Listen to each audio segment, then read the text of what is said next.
ಯಾದಗಿರಿ ನಗರದಲ್ಲಿ SLE ಸಂಸ್ಥೆಯ ಒಂದು ವರ್ಷದ ಟ್ರೈನಿಂಗನ್ನು ಮುಗಿಸಿರ್ತಕ್ಕಂಥ ವಿದ್ಯಾರ್ಥಿನಿಯರಿಗಾಗಿ ಸರ್ಟಿಫಿಕೇಟ್ಗಳನ್ನು ವಿತರಣೆ ಮಾಡ್ತಕ್ಕಂಥ ವೇದಿಕೆ ಮೇಲೆ ಆಸೀನರಾಗಿರ್ತಕ್ಕಂಥ ಈ ಸಂಸ್ಥೆಯ ಮುಖ್ಯಸ್ಥರು ಸೋದರ ಸುನೀಲ್ ಅವರೇ, ಯಾದಗಿರಿ ನಗರದ ಮಹಿಳಾ ಪದವಿ ಕಾಲೇಜಿನ ಪ್ರಾಂಶುಪಾಲರು ಆಗಿರ್ತಕ್ಕಂಥ ರವಿ ರಾಠೋಡ್ ಅವರೇ,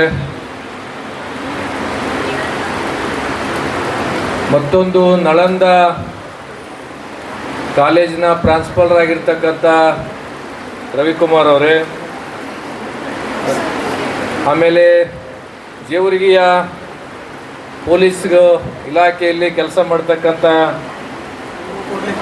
ಕಣ್ಣೂರು ಖಂಡೋಬ್ ಅವರೇ, ಮತ್ತು ನಮ್ಮ ಪಕ್ಷದ ಜಿಲ್ಲಾ ಅಧ್ಯಕ್ಷರು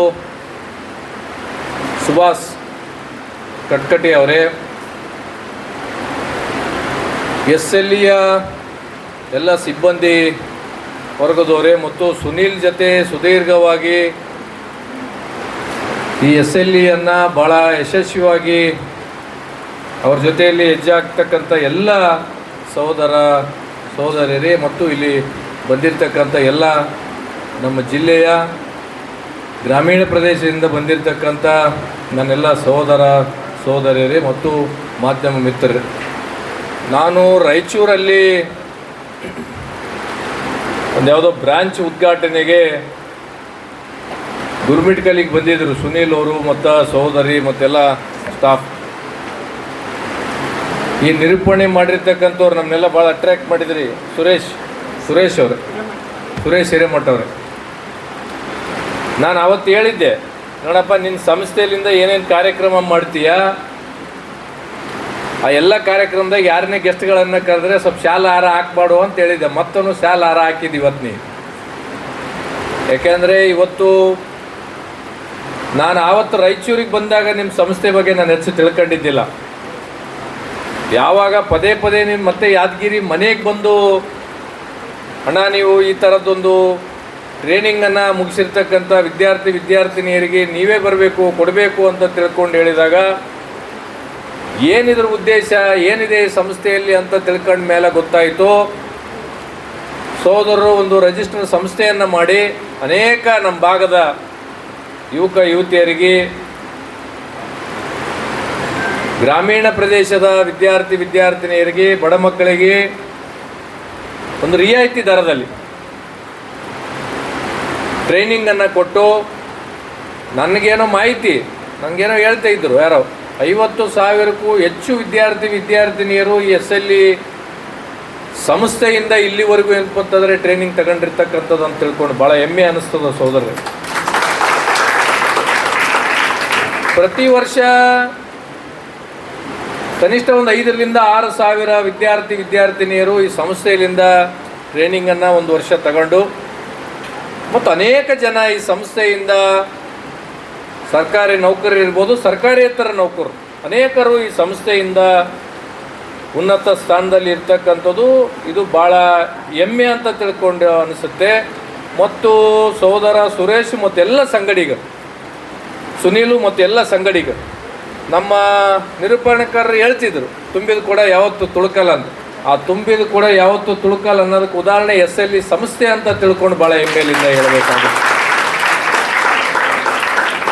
ಇವತ್ತು ಯಾರು ಇಲ್ಲಿಂದ ಟ್ರೈನಿಂಗ್ ಪಡೆದು 150ಕ್ಕೂ ಹೆಚ್ಚು ವಿದ್ಯಾರ್ಥಿನಿಯರು ನನ್ನ ಕ್ಷೇತ್ರದವರು ಇರ್ಬೋದು, ನನ್ನ ಜಿಲ್ಲೆಯವರು ಇರ್ಬೋದು, ಆ ಭಗವಂತರಲ್ಲಿ ನಾನು ಪ್ರಾರ್ಥನೆ ಮಾಡ್ತೀನಿ ತಮಗೆಲ್ಲರಿಗೂ ಯಶಸ್ವಿ ಸಿಗಲಿ. ತಾವೆಲ್ಲರೂ ಬಹುತೇಕ ಇಲ್ಲಿ ಬಂದಿರತಕ್ಕಂಥವ್ರೆಲ್ಲರೂ ಒಂದು ಬಡ ಕುಟುಂಬದಿಂದ ಬಂದಿರಂತ ನನ್ನ ಭಾವನೆ ಇದೆ. ನೀವು ಇಲ್ಲಿಗೆ ಬರಬೇಕಾಗಿತ್ತು ಅಂದರೆ ನಿಮ್ಮ ತಂದೆ ತಾಯಿ, ನಿಮ್ಮ ಪಾಲಕರು ಎಷ್ಟು ಕಷ್ಟಪಡ್ತಾರೆ, ಎಷ್ಟು ಕಷ್ಟಪಟ್ಟಿದ್ದಾರೆ, ಅಂಬೋದನ್ನು ನೀವು ನಿಮ್ಮ ಜೀವನದಾಗ ಯಾವತ್ತೂ ಮರಿಕೂಡ್ದು. ನೀವಿವತ್ತು ಇಲ್ಲಿಂದ ಟ್ರೈನಿಂಗನ್ನು ಪಡೆದು ಸರ್ಕಾರದಿರ್ಬೋದು ಅಥವಾ ಖಾಸಗಿ ಸಂಸ್ಥೆಗಳಿದ್ದಾವೆ, ಅವೆಲ್ಲ ಸಂಸ್ಥೆಗಳನ್ನು ನೀವೆಲ್ಲರೂ ಕೆಲಸಗಳನ್ನು ತಗೊಂಡು ನಮ್ಮ ಜಿಲ್ಲೆಗಿರ್ಬೋದು, ನಮ್ಮ ಕಲ್ಯಾಣ ಕರ್ನಾಟಕಕ್ಕಿರ್ಬೋದು, ನಮ್ಮ ರಾಜ್ಯಕ್ಕಿರ್ಬೋದು ಮತ್ತು ನಿಮ್ಮನ್ನು ಬೆಳೆಸಿರ್ತಕ್ಕಂಥ ತಂದೆ ತಾಯಿಗಳನ್ನು ಒಳ್ಳೆಯ ಹೆಸರು ತರ್ತಕ್ಕಂಥ ಕೆಲಸದ ಜೊತೆಯಲ್ಲಿ ನಿಮ್ಮನ್ನ ಯಾವ ರೀತಿ ಕಷ್ಟಪಟ್ಟು ಅವರು ಇಲ್ಲಿವರೆಗೆ ತಗೊಂಬಂದಿದ್ದಾರೆ, ಇನ್ನು ಮುಂದಿನಿಂದ ನಾನು ಭಗವಂತನಲ್ಲಿ ಪ್ರಾರ್ಥನೆ ಮಾಡೋದು ಈ ಸಂಸ್ಥೆಯಿಂದ ಹೋಗ್ತಕ್ಕಂಥವ್ರು ಎಲ್ಲರಿಗೂ ನಿಮ್ಗೆ ಉದ್ಯೋಗ ಸಿಗಲಿ.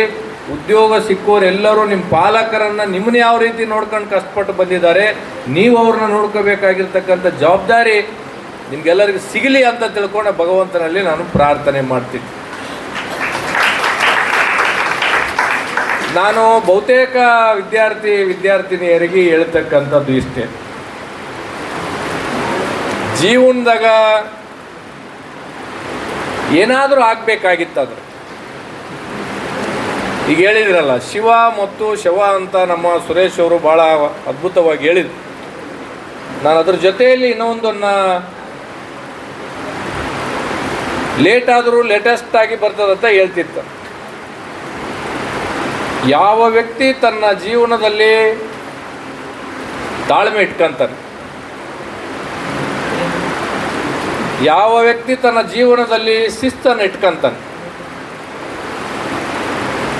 ತಾಳಿದವನು ಬಾಳೆಹಣ್ಣು ಅಂತ ತಿಳ್ಕೊಂಡು ಹೇಳ್ತಾರೆ. ಇವಾಗಿಂದು ಜನ್ರೇಷನ್ ಏನಿದೆ, ಮುಂದೆ ಕುಂತಿರ್ತಕ್ಕಂಥ ಬಹುತೇಕ ಎಲ್ಲ ನಮ್ಮ ಜನ್ರೇಷನ್ದವ್ರು ಇದ್ದೀವಿ, ಮತ್ತು ಈಗ ಫೋಟೋ ತೆಗಿಯೋರು ವಿಡಿಯೋ ಮಾಡೋರು ನನ್ನ ಜನ್ರೇಷನ್ದವ್ರು ಇದ್ದೀರಿ. ನಿಮ್ಮ ನಡ್ಕೊಂಡೆ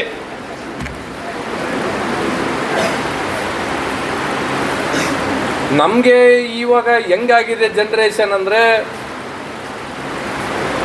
ಈಗ ಬೆಳಿಗ್ಗೆ ಹೇಳಿದ್ದು ಸಾಯಂಕಾಲ ಆಗಬೇಕು, ಸಾಯಂಕಾಲದ ಆಗಲಿಲ್ಲ ಅಂತಂದರೆ ಅದಕ್ಕೆ ನಾವು ಎಷ್ಟು ನೆಗೆಟಿವಿಟಿ ಕಾಮೆಂಟ್ ಮಾಡ್ತೀವಿ. ಯಾವುದೇ ಇರಲಿ, ಕುಟುಂಬದಲ್ಲಿ ಇರಲಿ. ಈಗ ನೀವು ಒಂದು ತಂದೆ ತಾಯಿಗೆ ಇವತ್ತು ಒಂದು ಐಫೋನ್ ಕೇಳಿರ್ತೀರಿ, ಆ ಐಫೋನ್ ತಂದೆ ತಾಯಿ ಅಂತಂದರೆ ಇನ್ನೊಂದು 2 ದಿನ ಬಿಟ್ಟು ಕೊಡಿಸ್ತಾರೋ ಅಥವಾ 4 ದಿನ ಬಿಟ್ಟು ಕೊಡಿಸ್ತಾರೋ, ಅಥವಾ ಅವ್ರ ಪರಿಸ್ಥಿತಿನೂ ಸರಿ ಇರಲ್ಲ. ಆ ಕ್ಷಣಕ್ಕೆ ಅಂತಂದರೆ ನೀವು ಆವೇಶ ಭರಿತರಾಗಿ ಆ ಕೊಡ್ತಕ್ಕಂಥ ರಿಯಾಕ್ಷನ್ ಏನಿದೆಯಲ್ಲ, ಅದು ನಿಮ್ಮ ಜೀವನಕ್ಕೆ ಮಾರಕ ಆಗ್ತಕ್ಕಂಥದ್ದಿದೆ.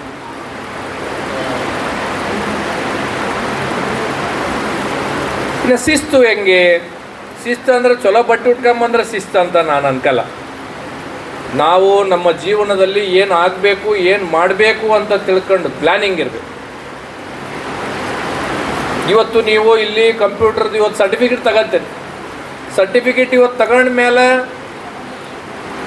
ಆ ಸರ್ಟಿಫಿಕೇಟ್ಗಳನ್ನು ಬಹುತೇಕ ಎಲ್ಲರೂ ಏನಪ್ಪಂದರೆ ಇವತ್ತು ಸ್ಟೇಟಸ್ ಇಟ್ಬಿಡ್ತೀರಿ.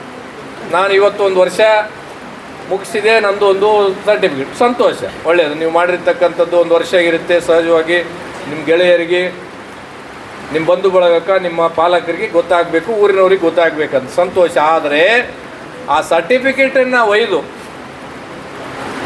ಮನೆಗಿರ್ತಕ್ಕಂಥ ಕೆಲಸ ಆಗಬಾರ್ದು. ಆ ಸರ್ಟಿಫಿಕೇಟನ್ನು ಉಪಯೋಗ ಪಡ್ಕೋಬೇಕು. ಆಮೇಲೆ ನಿಮ್ಮನ್ನು ಯಾವ ನೌಕರಿಗಳು ಹುಡ್ಕ್ಯಂತ ಬರಲ್ಲ ತಮ್ಮ ತಂಗಿದವ್ರೆ, ನೀವು ಅದನ್ನು ಹುಡ್ಕ್ಯಂತ ಹೋಗ್ಬೇಕು. ಯಾಕಂದರೆ ಇವತ್ತು ರಾಜ್ಯದಲ್ಲಿ 2 ಲಕ್ಷಕ್ಕೂ ಹೆಚ್ಚು ಸರ್ಕಾರಿ ಹುದ್ದೆಗಳು ಖಾಲಿ ಇದೆ ಮತ್ತು ಅನೇಕ ಖಾಸಗಿ ಯಾವುದೇ ಸಂಸ್ಥೆ ಇರಲಿ, ಅದು ಇನ್ಸೋರ್ಸ್ ಇರಲಿ, ಔಟ್ಸೋರ್ಸ್ ಇರಲಿ, ಅಥವಾ ಏನಪ್ಪ ಕಾಂಟ್ರಾಕ್ಟ್ ಬೇಸ್ ಇರಲಿ, ಯಾವುದೇ ಥರದ್ದಿರಲಿ, ಅದನ್ನು ನೀವು ಎಲ್ಲೆಲ್ಲಿದೆ ಏನೇನಿದೆ ಅಂತ ತಿಳ್ಕೊಂಡು ಹುಡ್ಕಬೇಕಾಗ್ತದೆ. ಈಗ ನಮ್ಮದೇನು ಸಮಸ್ಯೆ ಆಗಿದೆ ಈಗ ಅಂತಂದರೆ, ಬಹುತೇಕವಾಗಿ 60% ವಿದ್ಯಾರ್ಥಿನಿಯರು ಗ್ರಾಮೀಣ ಪ್ರದೇಶದಲ್ಲಿಂದ ಬರ್ತಕ್ಕಂಥವ್ರು.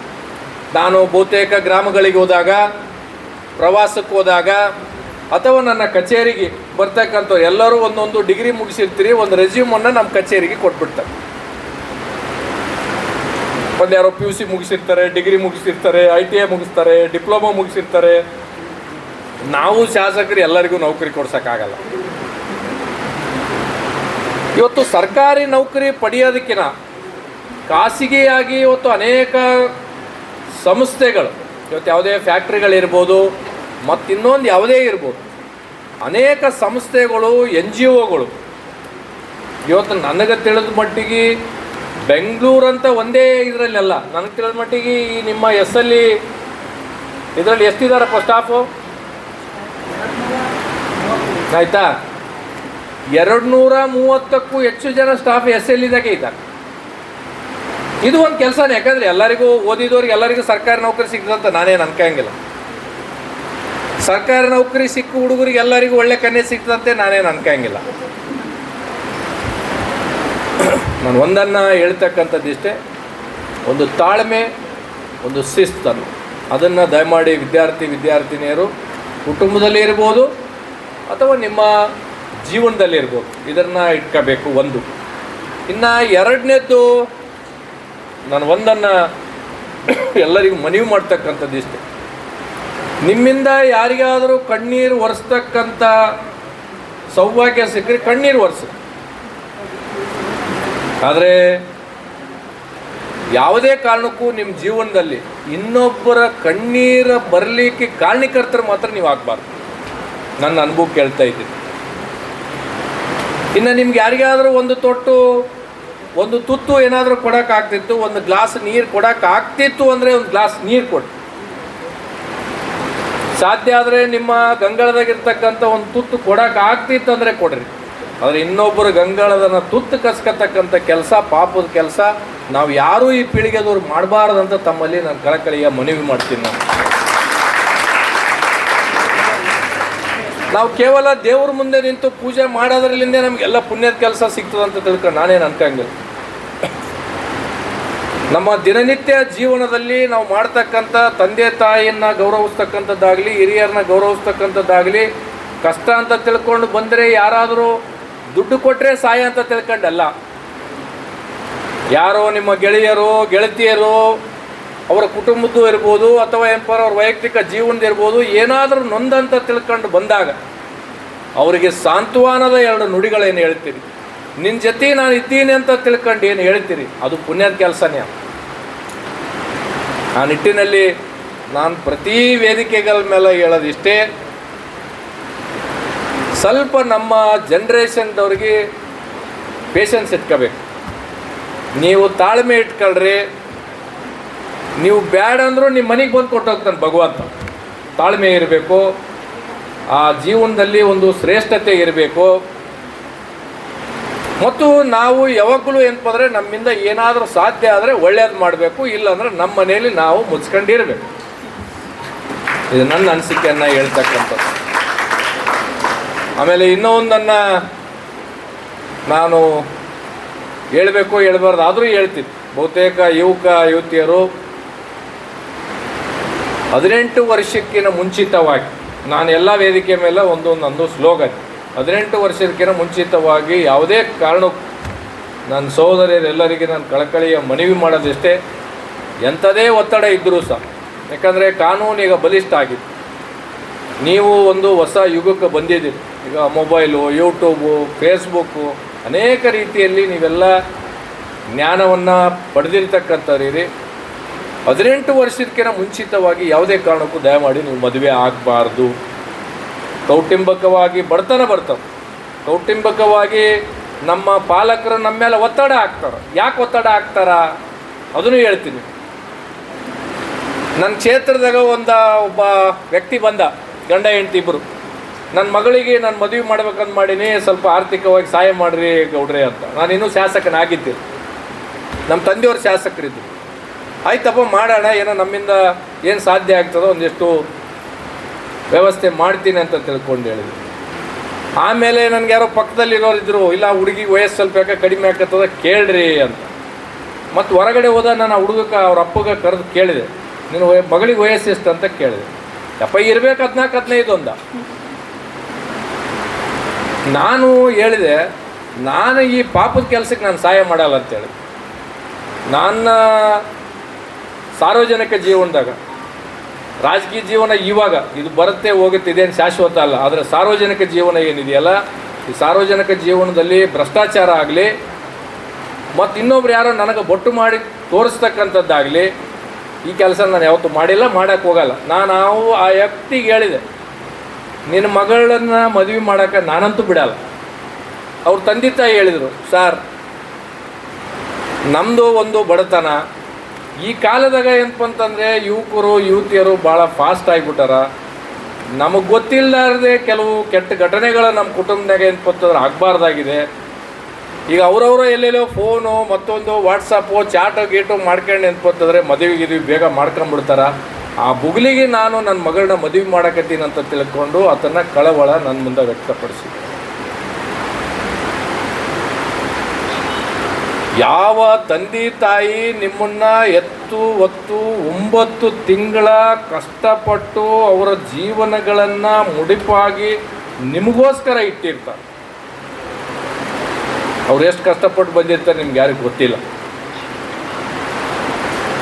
ಅವರು ಮದುವೆ, ನಿಮ್ಮ ತಂದೆ ತಾಯಿ ಮದುವೆ ಮಾಡ್ಕೊಂಡು ನಿಮ್ಮನ್ನು ಏನಪ್ಪ ಅಂತಂದರೆ ಪಾಲನೆ ಪೋಷಣೆ ಮಾಡಿ ಬಡತನದಿಂದ ಇಲ್ಲಿ ತನ ಏನು ತಂದಿರ್ತಾರಲ್ಲ, ನೀವು ಒಂದೇ ದಿನಕ್ಕೆ ಯಾರೋ ಹುಡುಗರಿರಲಿ ಹುಡುಗಿಯರು ಒಂದು ದಿನಕ್ಕೆ ಏನಪ್ಪ ಅಂತಂದರೆ ತಂದೆ ತಾಯಿ ಬೇಡ ಆಗ್ತಾನೆ, ಹುಡುಗಿಗೆ ಹುಡುಗ ಮೆಚ್ಚಿಬಿಡ್ಕತ್ತಾನ, ಹುಡುಗಗ ಹುಡುಗಿ ಮೆಚ್ಚಿಬಿಡ್ತಾನೆ. ನಾನು ಲವ್ ಮಾಡೋದು ತಪ್ಪಂತ ನಾನು ಹೇಳಕತ್ತೀನಿ, ನಾನು ಲವ್ ಮಾಡೋದು ತಪ್ಪಂತ ನಾನು ಹೇಳಲ್ಲ. ಆದರೆ ಯಾವ ತಂದೆ ತಾಯಿ ನಿಮಗೋಸ್ಕರ ಜೀವನವನ್ನು ಮುಡುಪಾಗಿಟ್ಟಿರ್ತಾರೆ ಕೇವಲ ಒಂದು ದಿನಕ್ಕಾಗಿ, ಆ ಎತ್ತ ತಂದೆ ತಾಯಿಗಳನ್ನು ನೀವು ನೋಯಿಸಿ ಅವರು ಒಪ್ಪಿಸಿರಿ. ನೀವಿನ್ನೂ ಜವಾಬ್ದಾರಿ ಸ್ಥಾನಕ್ಕೆ ಬರ್ರಿ ಅಣ್ಣ, ನಮ್ಮ ತಂಗಿದವ್ರಿಗೆ ಸ್ವಲ್ಪ ನಿಮ್ದು ಅರ್ಜೆಂಟ್ ಇರ್ತದೆ, ಜವಾಬ್ದಾರಿ ಸ್ಥಾನಕ್ಕೆ ನೀವು ಬರ್ರಿ. ಜವಾಬ್ದಾರಿ ಸ್ಥಾನಕ್ಕೆ ಬಂದಾಗ ನಾಳೆ ಯಾವುದೇ ಹುಡುಗಿ ತಂದೆ ತಾಯಿ ಆಗಲಿ ಅಥವಾ ನಿಮ್ಮ ಹುಡುಗರು ತಂದೆ ತಾಯಿ ಆಗಲಿ, ನಿಮ್ಮ ಪಾಲಕರನ್ನ ಒಪ್ಪಿಸಿ, ನಾನು ಏನಪ್ಪ ಅಂತಂದರೆ ಇಷ್ಟಪಟ್ಟಿನಿ ಹುಡುಗಿನ, ನಾನು ಈ ಹುಡುಗನ ಇಷ್ಟಪಟ್ಟಿನಿ, ನಾನು ದುಡ್ಕೊಂಡು ತಿಂತೀನಿ, ಅದು ಅಟ್ಲೀಸ್ಟ್ ನಿಮಗೊಂದಿಷ್ಟು ಮೆಜಾರಿಟಿ ಬರಬೇಕು. ನೀವು ಒಂದು 21-22 ವರ್ಷಕ್ಕೆ ಬರಬೇಕು. ನೀವು ಏನಪ್ಪ ಅಂದರೆ ನಿಮ್ಮನ್ನು ನಂಬ್ಕೊಂಡು ಬಂದಿರತಕ್ಕಂಥ ಹುಡುಗಿನ ಸಲುತಕ್ಕಂಥ ಜವಾಬ್ದಾರಿ ನಿಮ್ಮಲ್ಲಿ ಬಂದಿರಬೇಕು. ಆ ಹುಡುಗಿ ಏನಪ್ಪ ಅಂದ್ರೆ ಅವ್ರ ತಂದೆ ತಾಯಿನ ಬಿಟ್ಟು ಬಂದಿರ್ತಾಳೆ ಅಂತ ಅಂದಮೇಲೆ ನೀವು ಎಲ್ಲ ನೋಡ್ಕೊತಕ್ಕಂಥ ಜವಾಬ್ದಾರಿ ಬರಬೇಕು. ಈ ವೇದಿಕೆ ಮುಖಾಂತರ ನಾನು ಹೇಳಬೇಕೋ ಹೇಳಬಾರ್ದೋ ಗೊತ್ತಿಲ್ಲ, ದಿನನಿತ್ಯದ ನಮ್ಮ ರಾಜಕೀಯ ಜೀವನ ಮತ್ತು ಈ ಸಾರ್ವಜನಿಕ ಜೀವನದಲ್ಲಿ ದಿನನಿತ್ಯ 10ರಿಂದ 20 ಕೇಸ್ಗಳು ಯಾದಗಿರಿ ಜಿಲ್ಲೆಯಲ್ಲಿ ಬಾಲ್ಯ ವಿವಾಹಗಳು, ಮಿಸ್ಸಿಂಗ್ ಕೇಸ್ಗಳು, ಪೊಲೀಸರಿಗೆ ಬೇರೆ ಏನು ಕೆಲಸನೇ ಇಲ್ಲ. ಈಗ ಇದೊಂದೇ ಕೆಲಸ. ಯಾಕಿದೆಲ್ಲ ಹೇಳ್ತಾ ಇದ್ದೀನಿ ಅಂದರೆ, ನಾನು ಒಂದನ್ನು ಹೇಳ್ತಕ್ಕಂಥದ್ದು, ಎತ್ತು ತಂದೆ ತಾಯಿಗೆ ನೋವು ಕೊಟ್ಟು, ಎತ್ತು ತಂದೆ ತಾಯಿಗೆ ಕಷ್ಟ ಕೊಟ್ಟು ಅವ್ರ ವಿರುದ್ಧ ನೀವು ಯಾವುದೋ ನಿರ್ಧಾರ ತಗೋಕ್ಕೆ ಹೋಗ್ಬೇಡ್ರಿ. ನೀವು ನಿರ್ಧಾರ ತಗೊಂಡಿದ್ದೇ ಆದರೆ ಅವ್ರೇನು ಶಾಪ ಹಾಕಲ್ಲ, ಮ್ಯಾಗೊಬ್ಬ ಅನ್ನಲ್ಲ ಕರ್ಮ, ಅದು ರಿಟರ್ನ್ಸ್ ಆಗುತ್ತೆ. ಹಾಗಾಗಿ ಎತ್ತು ತಂದೆ ತಾಯಿಗಳನ್ನು ಗೌರವ ಕೊಡ್ತಕ್ಕಂಥದ್ದಾಗಲಿ, ಎಷ್ಟೇ ಕಷ್ಟ ಬಂದರೂ ಪೇಷನ್ಸ್ಲಿಂದ ನಿಮ್ಮ ಜೀವನ ಭಾಳ ಎಂತಂದರೆ ಸುಖಕರವಾಗಿರಲಿ. ಇಲ್ಲಿ ಇವತ್ತು ಸೇರಿರ್ತಕ್ಕಂಥ SLEಲಿಂದ ಪಡೆದಿರ್ತಕ್ಕಂಥ ಯಾರ್ಯಾರೋ ನೀವು ಸರ್ಟಿಫಿಕೇಟ್ಗಳು ತಗೊಂಡಿರಿ, ನೀವು ನಿಮ್ಮ ತಂದೆ ತಾಯಿಗಳು ನಿಮ್ಮ ಕುಟುಂಬವನ್ನು ನಿಂದಿರಿಸ್ತಕ್ಕಂಥ ಪಿಲ್ಲರ್ಗಳಾಗಲಿ ಅಂತ ಭಗವಂತನಲ್ಲಿ ಮತ್ತೊಮ್ಮೆ ನಾನು ಪ್ರಾರ್ಥನೆ ಮಾಡುತ್ತಾ, ಇವತ್ತು ಇಂಥ ಒಂದು ಕಾರ್ಯಕ್ರಮದಲ್ಲಿ ಸುನೀಲು ನನಗೆ ಭಾಳ ಅಟ್ರ್ಯಾಕ್ಟ್ ಮಾಡಿಬಿಟ್ಟಾನ. ಅವನು ಯಾವಾಗ ಬಂದರೂ ಕಾರ್ಯಕ್ರಮಗಳಿಲ್ಲ ಅನ್ನಂಗಿಲ್ಲ. ಯಾಕೆಂದರೆ ಇಂಥ ವಿದ್ಯಾರ್ಥಿನಿಯರ ಜೊತೆ ಬೆರೀತಕ್ಕಂಥದ್ದಾಗಲಿ ಮತ್ತು ಈ ಸಂಸ್ಥೆಯಲ್ಲಿಂದ ಆಗಲಿ ಅಥವಾ ಇಲ್ಲಿಂದ ಹೋಗ್ತಕ್ಕಂಥದ್ದು ಏನಿದೆ, ಇವ್ರದ್ದು ಎಷ್ಟು ಟ್ರೈನಿಂಗ್ ಪೀರಿಯಡ್ ಇದೆ, ಎಷ್ಟು ಜನ ಹೋಗ್ತಾರ, ನಮ್ಮ ಜಿಲ್ಲೆಯದು ನಮ್ಮ ಕ್ಷೇತ್ರದ್ದು ಮಾಹಿತಿ ನನಗೂ ಸಿಗುತ್ತೆ, ಸಂದರ್ಭ ಬರ್ತದೆ. ಯಾಕಂದರೆ ಈಗ ನಮ್ಮ ಸುರೇಶ್ ಅವ್ರು ಹೇಳ್ತಿದ್ರು, ಅದುವೇನು ಚೆಂದಾಗಿ ಮಾತಾಡ್ತೀನಿ, ನೀವೆಲ್ಲ ಪಾಪ ಭಾಳ ಯೂಟ್ಯೂಬು ಫೇಸ್ಬುಕ್ನಾಗೆಲ್ಲ ನೋಡ್ತೀರಿ, ಚರಣಗೌಡರು ಭಾಳ ಮಾತಾಡ್ತೀನಿ. ನಾನು ಮಾತಾಡೋದ್ರಿಂದ ಸರ್ಕಾರದಾಗ ಅನುದಾನನೇ ಕಟ್ಟಾಗಿಬಿಟ್ಟದ, ಭಾಳ ಮಾತಾಡ್ತಾರೆ ಚರಣಗೌಡ ಹತ್ತಿಕ್ಕೆ. ಇದು ನನ್ನ ಸಮಸ್ಯೆ.